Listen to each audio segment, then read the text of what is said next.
ഞാൻ രാത്രി ബംഗ്ലാവിൽ അയാളെ കാണാം. നിങ്ങളും വേണം, ഒരു ധൈര്യത്തിന്. വേറൊന്നുമില്ല, രാജിവെച്ച് മാന്യമായി പോകാൻ സമ്മതിക്കണമെന്ന് മാത്രം ആവശ്യപ്പെടും. ഒരപേക്ഷ. സമ്മതിച്ചില്ലെങ്കിൽ സമ്മതിപ്പിക്കണം.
സമ്മതിച്ചോ? സമ്മതിപ്പിച്ചു. പോവാം. നാളെ ഓഫീസിലെത്തിയാൽ ഒന്നും സംഭവിക്കാത്ത പോലെ, എല്ലാം പതിവ് പോലെ. പല ന്യൂസും കേൾക്കും, പക്ഷെ നമുക്കൊന്നും അറിയില്ല. മനസ്സിലാവുന്നുണ്ടോ? ഒന്നും അറിയില്ല.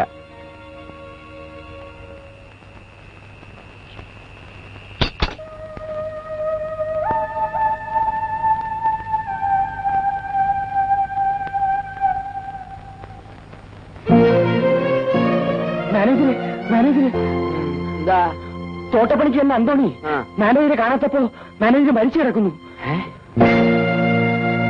എന്റെ ഈശ്വര, ഹാർട്ട് അറ്റാക്ക് ആവും. മാസീവ് അറ്റാക്ക് ആയിരിക്കും. മാനേജർ മരിച്ചതല്ല, ആരും കുത്തിക്കൊന്നതാ.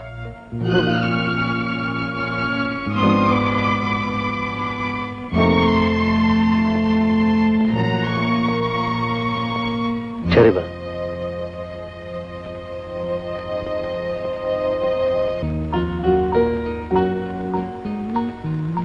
ജോണി, ജീപ്പ് എടുക്ക്.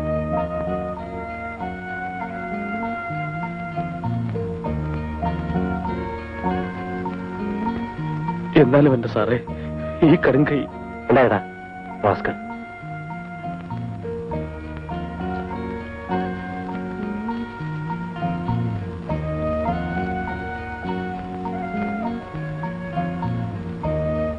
മാറിയതി താഴെ ഇറങ്ങടാ.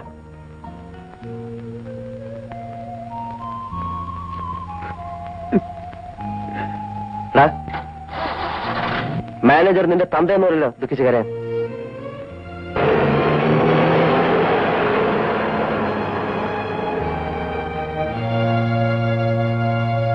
ഒരു പണിക്കാരൻ കൂടി ബംഗ്ലാവിൽ രാത്രി തുണക്കില്ലെന്നേ. രാത്രി ശാപ്പാടിനോ? അത് ക്ലബിൽ നിന്ന് ഒരു പയ്യൻ കൊണ്ടുവരും. രാവിലെ തോട്ടക്കാരൻ ചായ ഉണ്ടാക്കും. വല്ലാത്തൊരു ജീവിതം. ഭാര്യയെ ലീഗലായിട്ട് ഒഴിവാക്കിയോ? ഇത് സെക്കൻഡ് അല്ലേ പിള്ള സാറേ? ആ ബംഗ്ലാവ് ശാപം പിടിക്കാന്ന് ഞാൻ പറഞ്ഞപ്പോ ആർക്കും വിശ്വാസമില്ല. ആൽബർട്ട് സാഹിബ് സ്വയം വെടിവെച്ചു. മാഗി മദാമ്മ ദുർമരണാണ് അവിടെ താമസിച്ചിട്ടുള്ളവർക്കെല്ലാം. ഞാൻ പറഞ്ഞപ്പോ ആർക്കും വിശ്വാസമായിട്ടില്ലല്ലോ. ഇപ്പോഴോ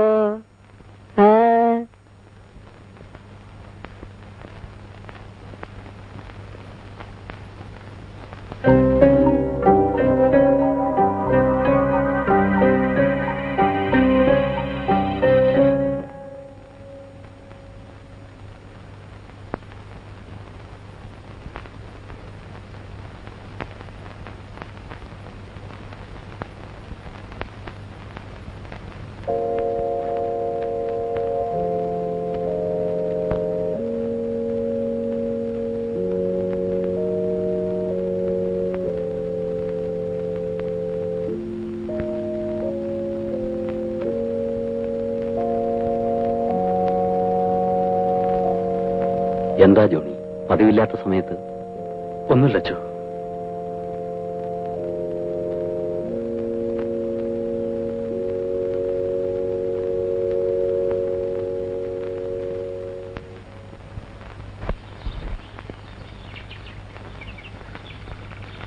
ഓഫീസ് വക ക്യാഷ് വീട്ടിൽ വെച്ചിട്ടുണ്ടാവും?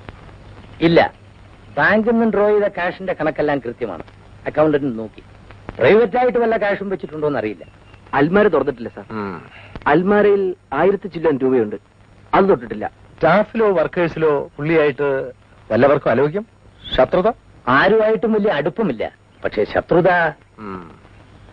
സാറ് ഫോണിൽ സംസാരിച്ചപ്പോ വല്ല ഹിന്റും കിട്ടിയോ? നത്തിങ്. എന്നാണ് വരുന്നതെന്ന് ചോദിച്ചു. ചില പേപ്പേഴ്സ് സൈൻ ചെയ്യാനുണ്ടെന്ന് പറഞ്ഞു.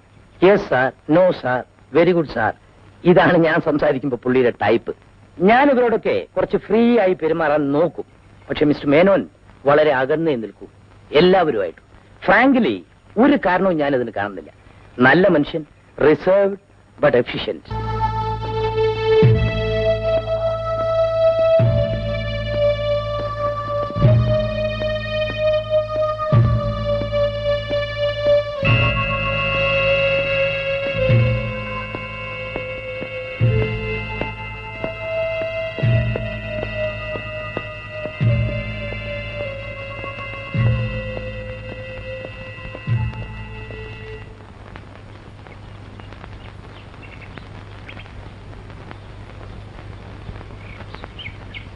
ചേട്ടാ,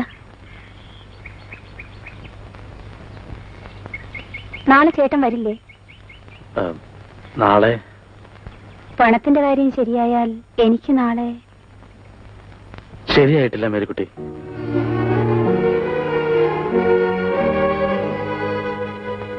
ആളെ കിട്ടിയോ? കുത്തിക്കൊന്ന ആളെ പോലീസിന് കിട്ടിയോന്ന് അറിയില്ല, അന്വേഷണം നടക്കുന്നുണ്ട്. മനുഷ്യന്മാർക്ക് എങ്ങനാ ഇമാതിരി കടുങ്കൈ ചെയ്യാൻ കഴിയുന്നേ? പണത്തിന്റെ കാര്യത്തിന് നീ എന്തോ ഇടപാട് ചെയ്തിട്ടുണ്ടെന്ന് പറഞ്ഞു, അതെന്തായി? അത് ശരിയായില്ല.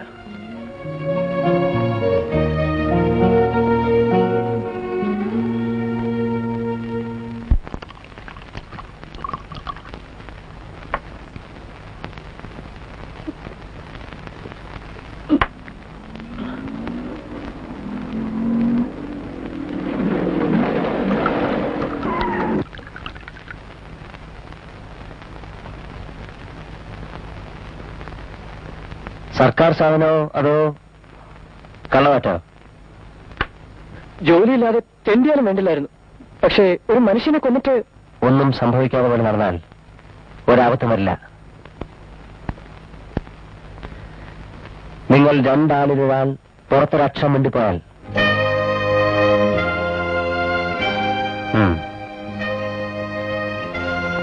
ഞാൻ മനസ്സിൽ പോലും ഈ കിടങ്ങി ആലോചിച്ചിട്ടില്ല. എന്റെ അത്ര മഹാപാപം. എന്നെ തനിച്ചു കുടുക്കി കളയാന്നുള്ള മോഹം തോന്നുന്നെങ്കിൽ അത് കള. പണം തട്ടിയെടുക്കാനുള്ള ഗൂഢാലോചന IPC സെക്ഷൻ 511, ദേഹോദ്രവം ഏൽപ്പിക്കാനുള്ള സംഘം ചേരൽ സെക്ഷൻ 308, കൊലപാതകത്തിന്റെ കൂട്ടുനിൽക്കൽ സെക്ഷൻ 307. എനിക്ക് നിയമം അറിയാം. ജീവപര്യന്തം നിങ്ങൾക്കും.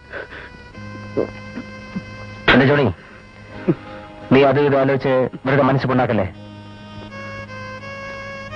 നിന്റെ ഈ ദുഃഖഭാവം അതാദ്യം മാറ്റണം. വിവരമുള്ള ഒരു പോലീസുകാരൻ നോക്കിയാൽ നിന്റെ മനസ്സൊരു പുസ്തകം പോലെ വായിച്ചെടുക്കാം. നീ അത് മറക്ക്. നിനക്കൊന്നും വരില്ല. മരിച്ച ഒരു മഹാപുരുഷനൊന്നുമല്ല ദുഃഖിക്കാൻ. ലോകത്തിൽ ഒരു നഷ്ടവും സംഭവിച്ചിട്ടില്ല. ഒന്നിച്ചു നിന്നാൽ എല്ലാവർക്കും രക്ഷ. ഭയന്ന് പെരുമാറി വെറുതെ സംശയത്തിന് വല്ല ഇടപെടുത്താൽ